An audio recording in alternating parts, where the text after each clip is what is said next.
तो हमारा अगला वर्ड है फ्लाउंडर।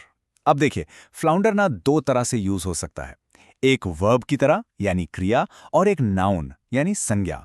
जब ये नाउन होता है तो इसका मतलब है एक टाइप की फ्लैट फिश, लेकिन जब ये वर्ब होता है तो इसका मतलब है लड़खड़ाना या बहुत बुरी तरह से स्ट्रगल करना। सोचो, जैसे एक मछली पानी से बाहर आकर तड़पती है ना, बस वही है फ्लाउंडर करना। इस वीडियो में हम इसके वर्ब फॉर्म पर ही फोकस करेंगे। चलिए इसका पहला एग्जाम्पल देखते हैं। Without a clear plan the new company began to flounder.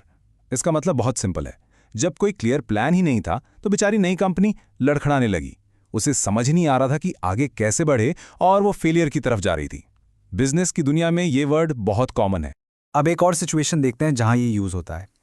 He was floundering in the deep snow, unable to find his footing.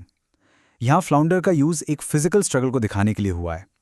Imagine करो, आप घुटनों तक बर्फ में फंस गए हो। चलना कितना मुश्किल होगा, है ना? आप बार बार गिरोगे, अपने पैर जमाने की कोशिश करोगे। इसी हालत को फ्लाउंडरिंग कहते हैं। ओके, एक और बिल्कुल अलग कॉन्टेक्स्ट देखिए। During the debate the politician started to flounder when asked a tough question. मतलब जब नेता से डिबेट में एक मुश्किल सवाल पूछा गया तो वो जवाब देने में अटपटाने लगे। उन्हें सही शब्द नहीं मिल रहे थे और उनका कॉन्फिडेंस एकदम गायब हो गया था। तो देखा आपने, आप सिर्फ फिजिकल रूप से ही नहीं बल्कि शब्दों के लिए भी फ्लाउंडर कर सकते हैं। चलिए अब एक रियल वर्ल्ड एग्जाम्पल देखते हैं। ये एक न्यूज हेडलाइन है, tech giant continues to flounder as stock prices plummet. ये हेडलाइन बता रही है कि एक बहुत बड़ी टेक कंपनी लगातार मुश्किलों का सामना कर रही है क्योंकि उसके स्टॉक के दाम तेजी से नीचे गिर रहे हैं।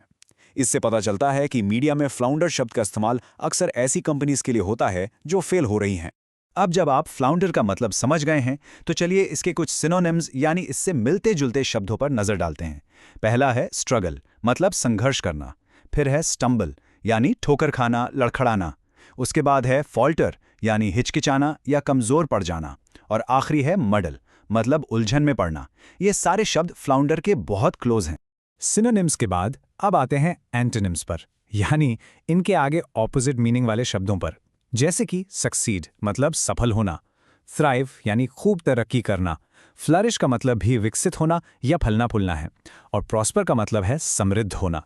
तो जहां फ्लाउंडर का मतलब है डूबना या संघर्ष करना, वहीं इन शब्दों का मतलब है ऊपर उठना और सफल होना। बस आज के लिए इतना ही। मिलते हैं नेक्स्ट वीडियो में। Happy learning. Bye bye.